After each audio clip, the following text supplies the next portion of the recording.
بخاری welfare international trust Rawalpindi, پیر طریقت، رہبر شریعت، نازش اہل سنت، فخر و سعادات پیر سید دلاور حسین نقوی البخاری سربری قادری دامت برکاتہ قدسیہ، آپ تشریف لائیں اور اپنے قیمتی افکار عالیہ سے ہمارے قلوب و اذہان کو منور فرمائیں۔ نعرہ تکبیر! سید بادشاہ کو پتہ چلے امتی ان سے کتنا پیار کرتے ہیں۔ نعرہ تکبیر، نعرہ رسالت، نعرہ حیدری، نعرہ غوث۔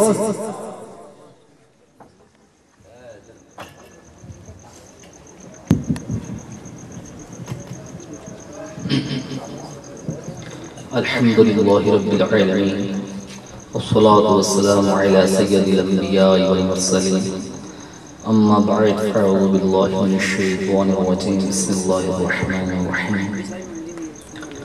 إياك نعبد وإياك نستعين، صدق الله العظيم۔ إن الله وملائكته يصلون على النبي يا أيها الذين آمنوا صلوا عليه وسلموا تسليما۔ اللهم صل على سيدنا ومولانا محمد وعلى آل سيدنا ومولانا محمد وبارك وسلم وصلوا عليه، والصلاة والسلام عليك يا سيدي يا سيدي يا مكي يا مدني يا حاشمي يا مطلبي يا رسول الله وعلى آلك وصحبك يا حبيب الله۔ نہایتی محترم جوید نوری صاحب داماد برکات مالیہ قبلہ شاہ صاحب بیٹھے ہیں، اور سامعین محترم، جیسے کہ میں نے قرآن پاک سے تلاوت فرمائی، ایاک نعبد و ایاک نستعین، یا اللہ ہم تیری ہی عبادت کرتے ہیں اور تجھ ہی سے مدد مانگتے ہیں۔ اصل میں نعت کا پروگرام ہے، میں صرف آپ کو 10 منٹ لوں گا اور بخاری ویلفیئر انٹرنیشنل ٹرسٹ کے حوالے سے بھی تھوڑی سی بات کروں گا کہ اللہ تبارک و تعالیٰ کی عبادت کی میننگز ہیں کیا۔ جیسے ہم یہ محفل نعت کر رہے ہیں، یہ ایک مستحب عمل ہے، اور اگر تو یہ خالصتاً اللہ کی رضا کے لیے ہے، پھر تو یہ خشوع اور خضوع کے ساتھ ہے تو اللہ کے ہاں قبول ہے۔ اور اگر کسی کے من کے اندر، کسی کے دل کے اندر یہ بات ہے کہ میرا نام ہو جائے، لوگ مجھے پہچانے، جیسے آقا علیہ السلام کا فرمان ہے کہ اگر کوئی کسی علاقے میں کسی محفل میں جائے، اگر اس کے دل میں یہ تمنا پیدا ہو جائے کہ اس کی عزت کے لیے لوگ کھڑے ہو جائیں، آپ نے فرمایا وہ پکا دوستی ہے، دوست کا اپنا ٹھکانہ ڈھونڈے۔ بات تو انتہائی کڑوی ہے، مشکل سے ہضم ہوتی ہے۔ نارملی لوگ مجھے کہتے ہیں کہ شاہ صاحب ذرا سخت باتیں کرتے ہیں، حق اور سچ یاد رکھیں ہوتا ہی سخت ہے۔ اس میں چاہے اپنی ذات کٹے چاہے کچھ بھی ہو۔ ویسے تو ہم جو بھی لوگ ہیں ناموں سے پہلے پیر طریقت بھی ہے، رہبر شریعت بھی ہے، لیکن پیر کا کرائٹیریا مجھے یاد ہے، مجھے ساؤتھ افریقہ میں کسی نے انگریز نے یہ پوچھا تھا what is the meanings and definition of پیر و مرشد، کہ پیر و مرشد کی ڈیفینیشن ہے کیا، میننگز کیا ہے۔ پیر کا کرائٹیریا نہ تو سید ہے، پیر کا کرائٹیریا نہ گدی نشین ہونا ہے، بلکہ پیر کا کرائٹیریا صرف تقویٰ ہے، اس کا متقی اور پرہیزگار ہونا۔ اگر وہ ہے اور اس کے بعد وہ سید زادہ ہے، گدی نشین ہے، تو یہ سونے پہ سہاگا ہے۔ اگر کوئی شخص نماز ہی نہیں پڑھتا، اپنے جسم کے اوپر شریعت ہی نافذ نہیں کرتا، ساری رات بیٹھ کے یہاں پہ محفل نعت تو سنتا ہے مگر صبح فجر کی نماز نہیں پڑھتا، سوچے نا کہ یہ مستحب عمل تو ہم کر رہے ہیں اور فرض چھوڑ دیں. تو اسی لیے اللہ تبارک و تعالیٰ کی عبادت، اور عبادت صرف وہی قبول ہے جو خالصاً اللہ کے رضا کے لیے کی جائے، نہ جنت کی خوشی میں اور نہ دوزخ کے ڈر سے. کاش میں بھی اور ہم سب ایسے ہو جائیں کہ ہماری عبادتیں خالصاً اللہ کی رضا کے لیے ہیں. پھر آپ دیکھیں کہ آپ لوگوں کا کام، کوئی بھی کام، اللہ تعالیٰ اس میں کیسی برکت عطا فرماتا ہے. اور ہم تجھ ہی سے مدد مانگتے ہیں.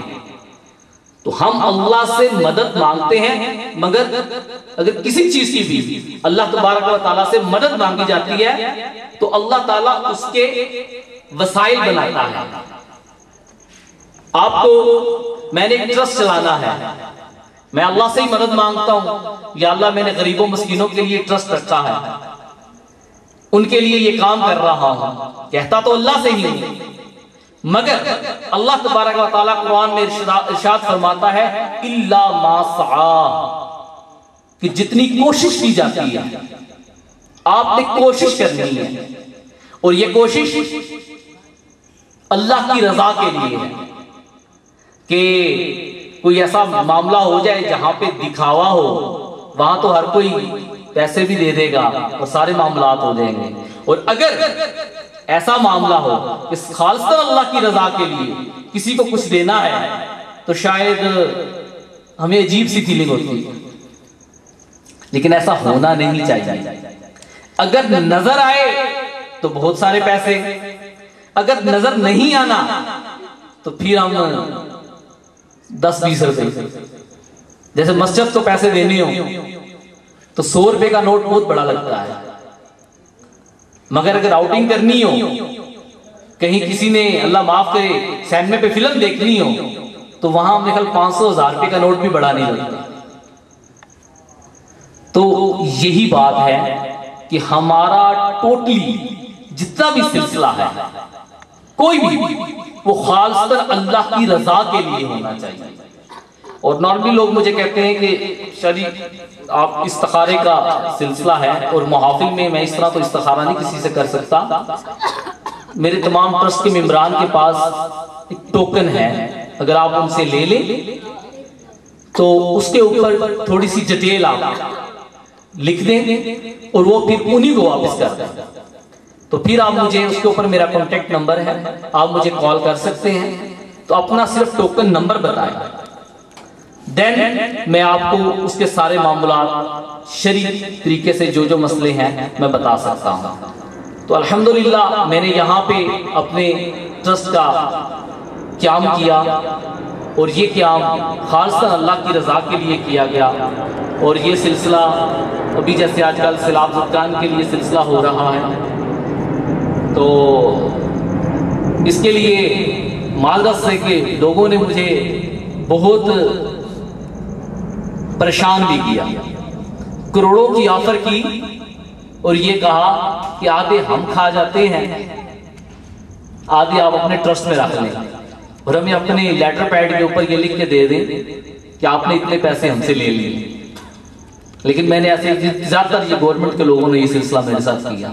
میں نے ایسے کسی بندے کی مدد لینے کی مجھے کوئی ضرورت نہیں. اور یہ کروڑوں روپے آفر ہوئی کہ 35 کروڑ کی امداد ہے، آپ 35 کروڑ کا ہمیں دے دیں معاملات، ہم آپ کو آدھے دے دیتے ہیں. لیکن ایسے مجھے اپنی ایمبولنسز کی ضرورت نہیں ہے، اپنے نام کی ضرورت نہیں ہے، ایسے پیسے کا کیا کرنا. کوئی غریب اگر 10 روپے بھی دیتا ہے تو میرے لیے وہ 10 کروڑ سے بہتر ہے.